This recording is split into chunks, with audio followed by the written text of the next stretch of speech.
Turcos trabalhando bom até agora aqui. 27 container na mesa começa a sair e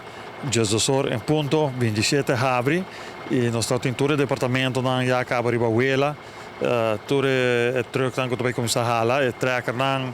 Turcos está em preparação já for de hora da noite para cima Jesus bate e para me container na começa a sair e assim nós estamos caminhando agora aqui com sacando na até hora de manhã.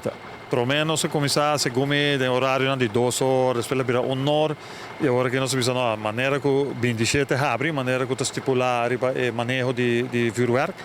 maneira que 27 abre, Jesus bate, nós começar sacar na cava para escapar mais hora e passina já para mim que solo sale, nós por tem maioria fosse, da tour nós tem a focava. Nós também que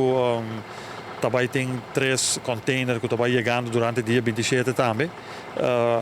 riba WAF. Dus esse também nós temos que handle durante o dia para atender que aqui não também, para ainda não por lograr nós por lograr controlar isso aqui não para durante o dia não guarda sacar para vender também. Segundo não tem mais ponto de venda, ponto de venda não queda mais ou menos mesmo custo, quizás até para um tiki. Pero em verdade nós percebemos assim, é claro que não está hope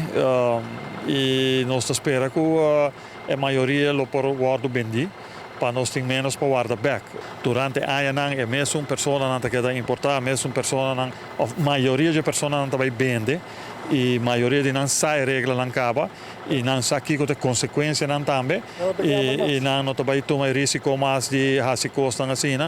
e me te querer esse nós temos ela toma par de anos para nós chegar na ponto aqui e me te querer que agora aqui é controlando vira muito mais fácil e toda a gente está comportar logicamente controlando também queda tomar lugar e para nós para a segurança em comunidade também.